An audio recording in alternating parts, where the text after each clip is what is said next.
morning. My name is Admiral Indra Sukardan, and I've been teaching English literature for 2 years now. And today's video will show you what I've been teaching in English literature. Check this out. What comes to your mind when you hear English literature? Well, English literature is not always about written text.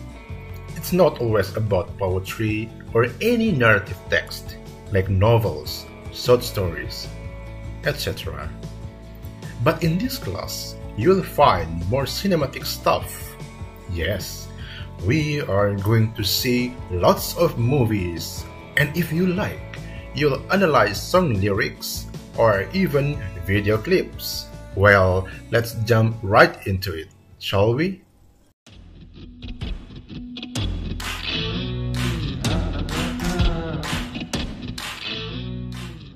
Outside the hive. Jerry Seinfeld, Renee Zellweger.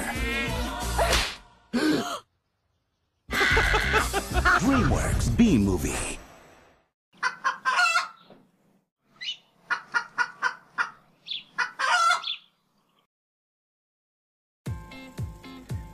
Oke, perlu diketahui bahwa Marxism ini tidak berkaitan langsung dengan komunis ya. Jadi ketika kalian mempelajari teori Marxism, itu bukan berarti kalian harus menjadi komunis ya. No, come on, that's not the case ya. Jadi pada dasarnya kita mempelajari Marxism ini untuk melihat layer atau lapisan dari teks itu sejauh mana dia bisa kita analisa seperti itu ya.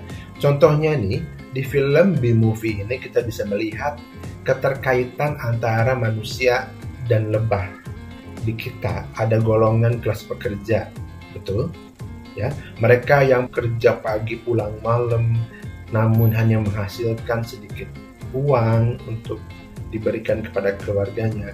Itu dianalogikan sebagai lebah, pekerja keras tapi mereka tidak meraup hasil yang mereka seharusnya dapatkan. Nah, itu dibahas di Marxism ya. Jadi kita bisa lihat bahwa film ini tidak semena-mena untuk hiburan anak-anak ya, tetapi film ini mengedukasi untuk kita manusia berpikir lebih kritis, berpikir bahwasanya kita itu tidak bisa diperas tenaga kita dengan cuma-cuma, namun harus dengan imbalan yang setimpal. Seperti itu.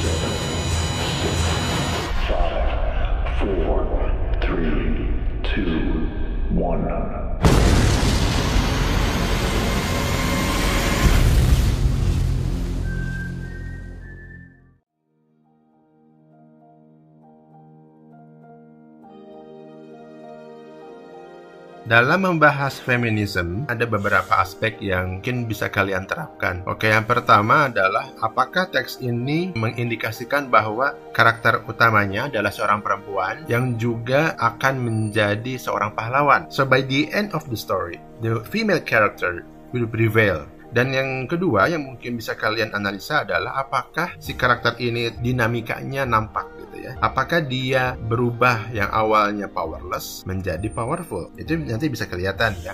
Terus juga nanti pastikan juga apakah si karakter ini defying stereotypes. Kan biasanya perempuan itu memiliki rambut panjang dan lain-lain. Apakah si perempuan ini kebalikannya? Lalu kita bisa melihat peranan-peranan wanita dan laki-laki pada umumnya. Apakah equal or even female got the better position than the male? Nah, itu kurang lebih seperti itu dalam menganalisa feminisme ya. Let's move on to the next topic, shall we?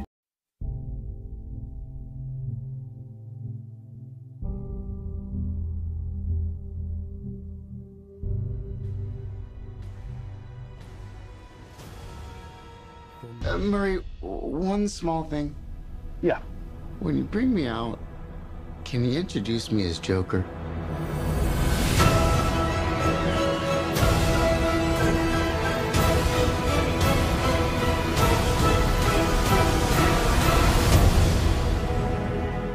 Untuk bahasan kali ini saya akan menjelaskan pemahaman dasar beserta istilah mengenai psikoanalisis. Psikoanalisis ini adalah bahasan yang paling menarik menurut saya karena ini berkaitan langsung dengan diri kita ataupun orang lain. Bahasan yang pertama adalah sebuah istilah conscious. Conscious ini adalah istilah yang dimana artinya menyatakan bahwa kita sadar akan apa yang kita lakukan pada detik ini. Contoh, kalian sedang memegang handphone dan kalian lakukan itu dengan sadar. Adapun istilah yang kedua adalah pre-conscious. Ini hal yang mungkin sering kita lakukan setiap hari atau mungkin sering terjadi dalam rutinitas kita. Namun kita tidak tahu istilahnya apa. Pre-conscious adalah hal-hal yang membangkitkan memori kita yang asalnya kita tidak sadar. Namun ada beberapa hal yang membangkitkan kesadaran kita akan hal lainnya. Oke, contohnya kalian mungkin sebagian yang mendengarkan ini adalah remaja dan mungkin kalian memiliki mantan. Si mantan ini kalian tidak ingat atau sudah lupa, namun karena mungkin pengaruh dari parfum atau mungkin pesan lama yang tiba-tiba terbuka kembali dan itu membangkitkan memori kalian akan mantan yang tadi kalian lupa menjadi ingat. Nah, itu adalah preconscious. Jadi hal-hal yang nge-trigger ingatan kalian adalah termasuk ke dalam preconscious. Lalu ada juga unconscious. Ini